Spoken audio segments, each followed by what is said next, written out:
Hi, so welcome to our current affairs series. So let us start with today's article. अगर आज के articles देखें तो काफी अच्छे अच्छे आर्टिकल्स आज आए हैं, ठीक है. सो फर्स्ट आर्टिकल हम लेने वाले from the explain section. This is about footing the climate action bill.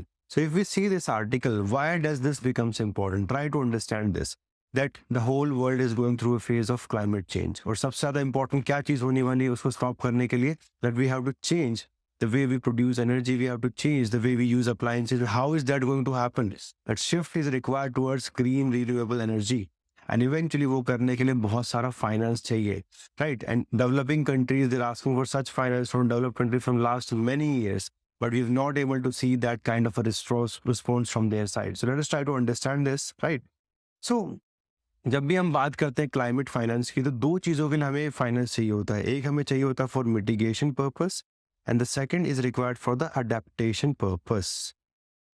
All right. So we'll try to understand क्या क्या problems हैं climate finance में, क्या targets हैं, क्या नए targets अब set करने वाले हैं, हम सारी चीजें समझने की कोशिश कर सकते हैं.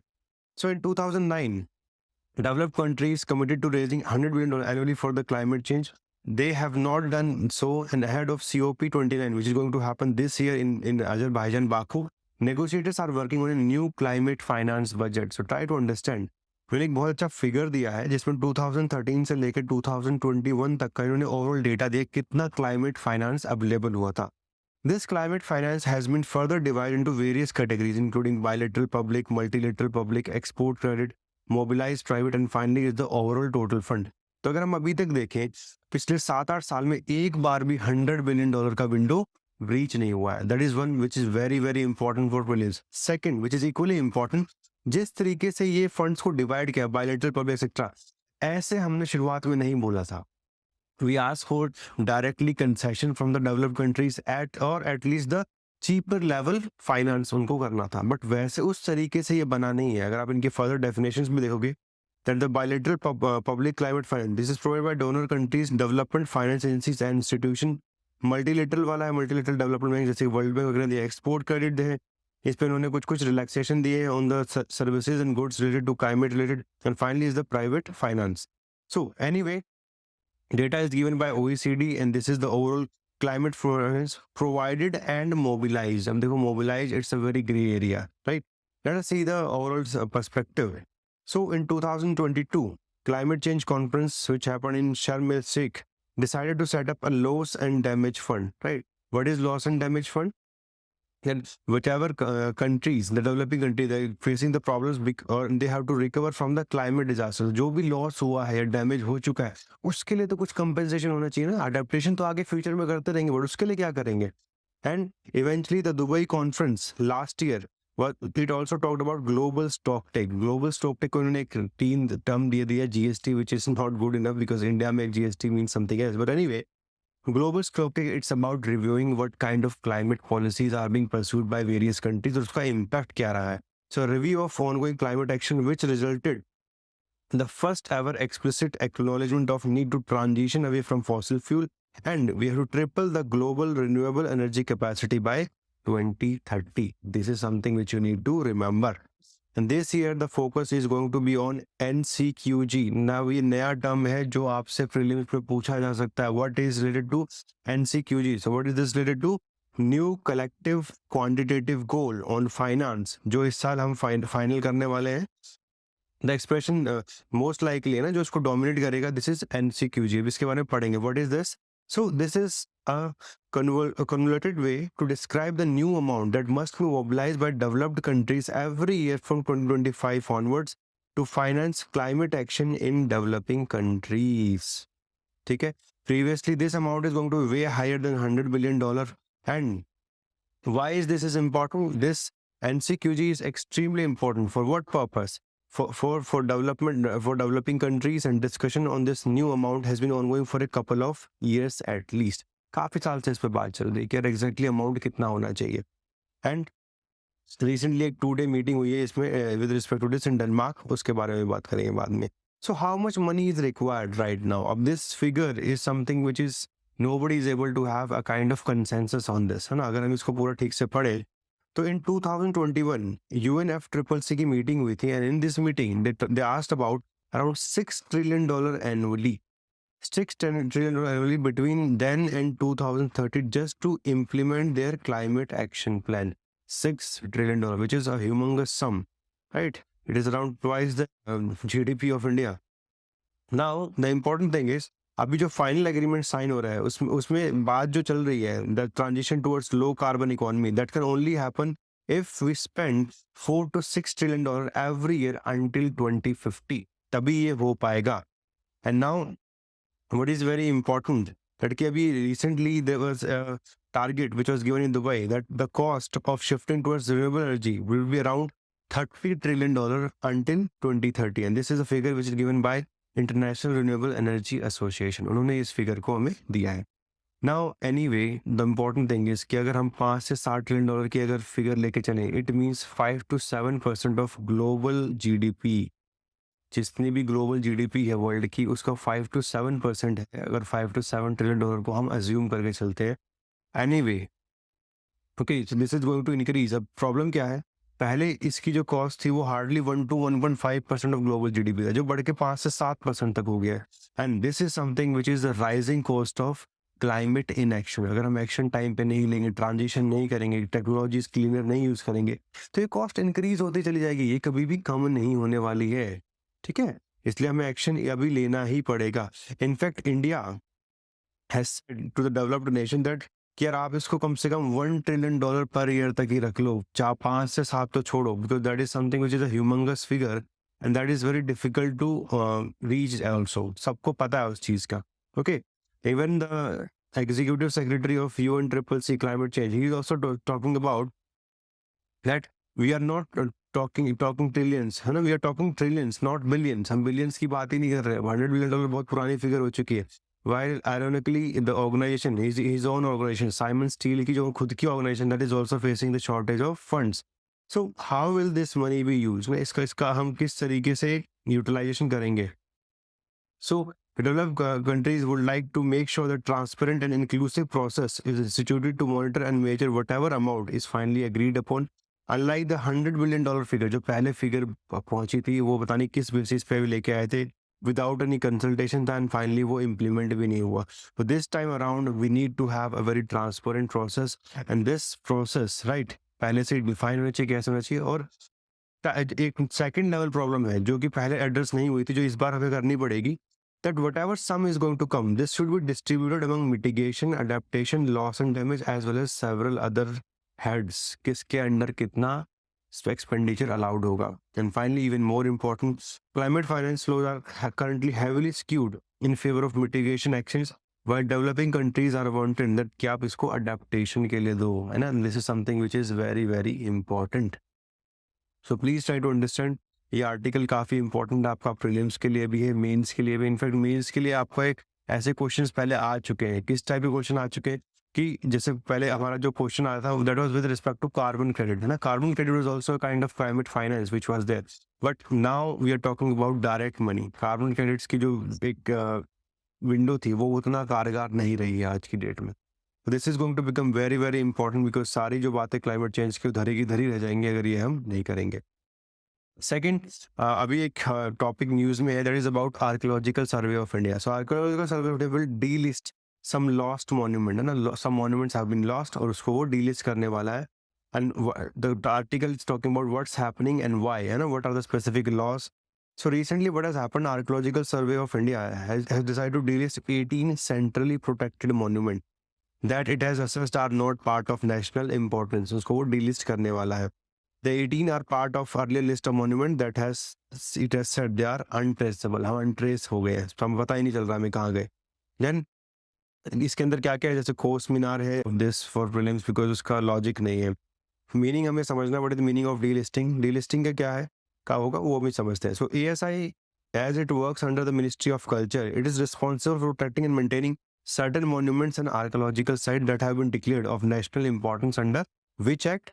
The Ancient Monuments Preservation Act, as well as Ancient Monuments and Archaeological Sites and Remains Act of 1958, which is known as AMA-ASR Act. इसके ऊपर इनफैक्ट मेन सभी क्वेश्चन आ चुका है. So delisting effectively means that it will no longer be conserved and protected by ASI. उसको दोनों चीजें हट जाएंगी, ना कंजर्व होगा ना प्रोटेक्ट होगा. And under this what will be eventually the follow-up? Under this act, AMESR Act, any kind of construction activity allowed नहीं होती है around protected area. Any kind of construction activity is not allowed around a protected site. Once the monument is delisted, construction and urbanization in the area can be carried out in a regular manner. तो ये इसका बहुत बड़ा impact है जो आप prelims के लिए याद कर सकते हो, ठीक है?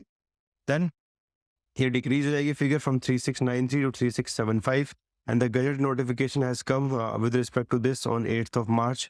And इसके बाद 2 months की window दी गई है to everyone that they can come up with their objection as well as suggestions with respect to this. And what does it mean for a monument to be untraceable, right? So what this act has been protecting all the monuments inside which are of national importance, at least more than 100 years old, including temples, cemetery, inscription, tombs, etc. तो इन सबको कर रहे हैं, which are of historical significance. They are scattered across the country, and over the decades, many of them have been lost to urbanization, encroachment, construction of dam reservoirs, or even neglect.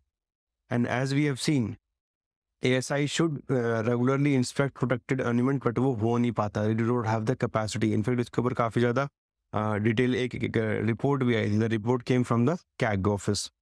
So this, however, has not happened with uniform effectiveness. The ASI has, which was formed in 1861, उन्होंने कुछ monuments को protect करना start किया था from 1920s and 1950s. However, the ASI also concerned more of uncovering new monuments and sites instead of protecting the existing one. तो इनका focus रहता है हमेशा नई साइट्स को अनकवर करने में, rather than focusing on the protection of the earlier ones. In fact, in December 2022, they have submitted a report. Okay, they have submitted a report in which they have told that overall there are 3693 centrally protected monuments, and out of that, around 50 are missing, which includes different kinds of heads like lost to rapid urbanization. Okay. 14 in fact lost to urbanization, 12 they were submerged by reservoir dams, remaining 24 are untraceable. And what they have told that only 248, अगर हम बात करें तो 10% भी ऐसे monuments नहीं है जिनको ये protect कर पा रहे हैं with security guards. Alright, in fact 248 locations पे ही हमारे 2578 security personnel जो है वो तैनात रहते हैं, and on the other hand they require around 7000 personnel, which is something which is not there. So capacity का बहुत बड़ा issue है. Now the most important question for topics like this in prelims is कि इससे पहले भी कभी ऐसा हुआ है क्या where disappearance of the monuments was noticed. So ASI had told eventually that no comprehensive physical survey of all the monuments had ever been conducted after independence. किया ही नहीं है. However, in 2013, CAG said that at least 92 such sites had gone missing, and CAG report has also said that ASI did not have reliable information on the exact number of monument under its protection. So that's something which is a very problematic thing for us. Alright, कि हमें पता ही नहीं exactly हम किसको protect कर रहे हैं.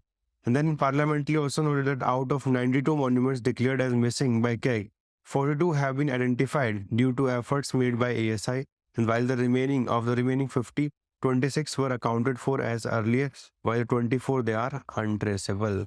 And that is something which we need to understand. कौन सा एक्ट है, किसने क्यों, क्या इसका इम्पैक्ट होने वाला है डीलिस्ट का, तो वो आपको प्रॉपरली समझ में आना चाहिए. ठीक है. Then एक study आई है with respect to where did Homo sapiens go after Africa. All of us know जो अभी latest theory है till today, that is that Africa is the birthplace of the modern species of Homo sapiens.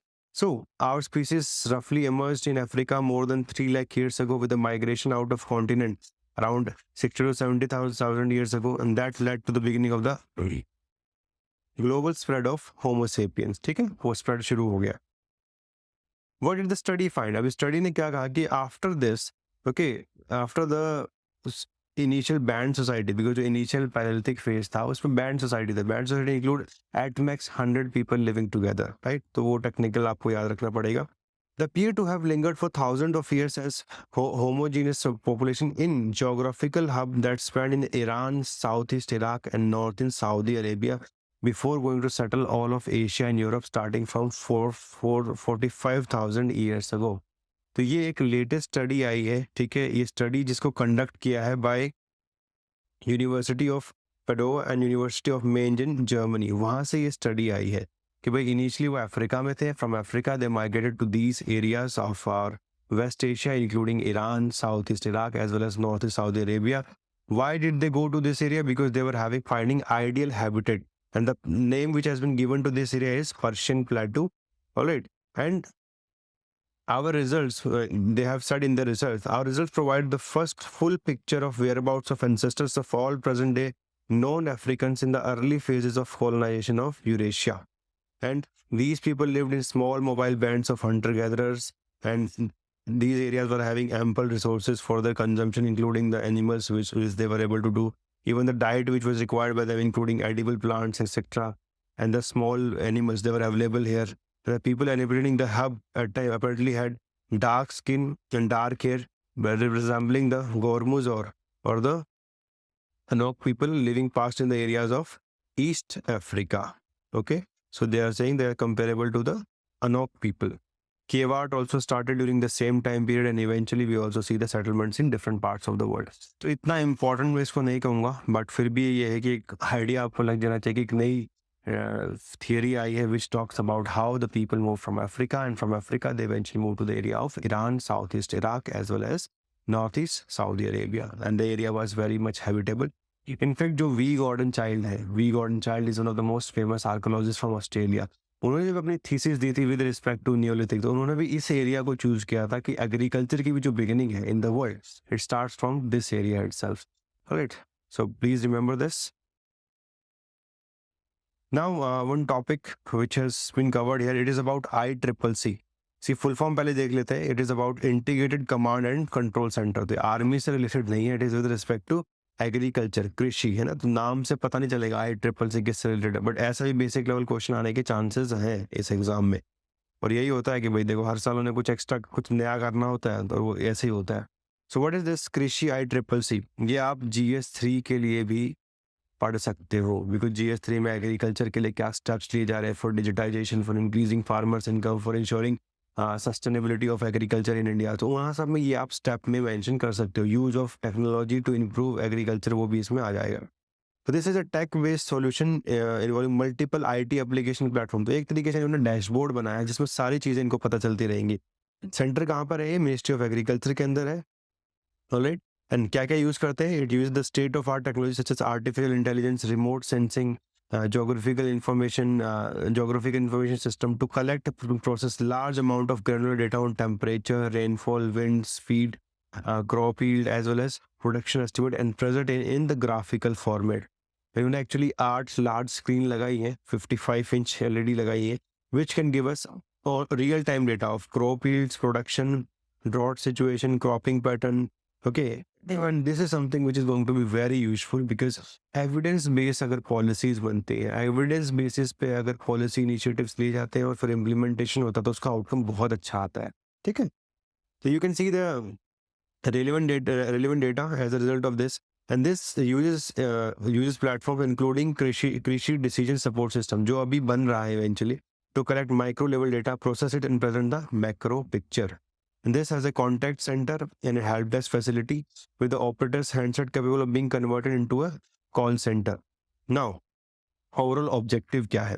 ये ऐसा कुछ scheme के level पे आ सकता है. So it will enable comprehensive monitoring of farm sector by making available at one place geospatial information received from multiple sources, including remote sensing, float level data received from soil survey, weather data, okay, from IMD, then even sowing data from digital crop survey, farmer and farm related data from Krishi Mapper, and application for geofencing. Geofencing के ऊपर already question आ चुका है एक बार. And geo tagging of land, market intelligence information from the unified portal for agriculture statistics, and yield estimation data from general crop estimation survey. तो इन सारी चीज़ों को यूज करके we can monitor the farm sector in a very real time level. And now इसका फायदा क्या होगा? Can this generate individual farmer specific advisories? So going forward, yes, this can create an ecosystem based upon which individual farmer level advisory can be generated through apps like Kisan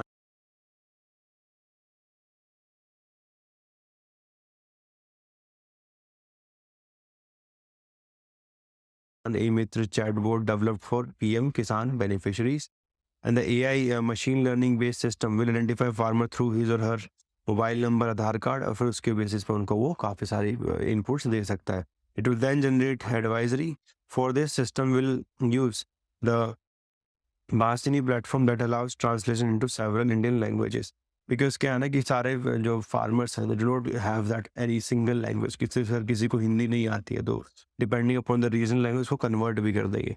इसी practical application भी उन्होंने यहाँ पे दिया हुआ है। Farmer को advice दे सकते हैं, ड्रॉट एक्शन प्लान हम बना सकते हैं, क्रॉप का डाइवर्सिफिकेशन को मॉनिटर कर सकते हैं, फाइनली फार्मर के डेटा की रेपोजिटरी हमारी बन जाएगी। These are the various important things which you need to learn from today's explain section.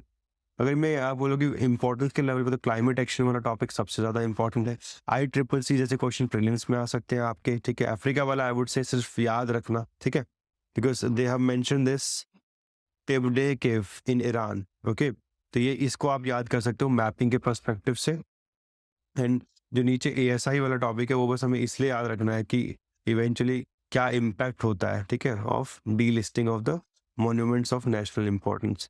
छोटे छोटे और स्निफेट्स के बाद देख लेते हैं। करंट अकाउंट डेफिसिट जो है it has narrowed down to 1.2% of GDP, okay. The data has been given by RBI during the October to December. Current account deficit की definition I hope all of us know it by now, है ना। Difference between export and import of goods and services, and it was a key indicator of the health of external sector, and this has reduced from 2.6% to 1.2% during this time period. Then GST frauds चल रहे हैं, input tax credit का, aviation का, fake claims worth around 19,000 crore, जिनमें कि top पे कौन है, Haryana and Delhi. Then if we see other topics, तो एक टॉपिक यहाँ पे है the devil is in the foot note.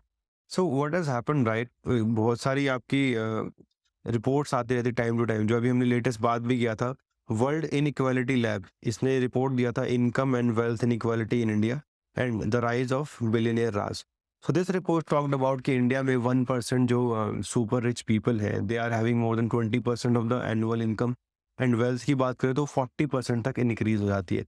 Now this has been question by Surjit Bhalla and Karan Bhasin. ये उसको क्वेश्चन कर रहे हैं। क्यों क्वेश्चन कर रहे हैं? बिकॉज जो डेटा और इन्फ्रेंसेस इन लोगों ने लिए हैं वो सही तरीके से नहीं लिए हैं इस रिपोर्ट के अंदर। In fact what they are doing कि they have come out with some very good analysis. This analysis talks about the country US and India.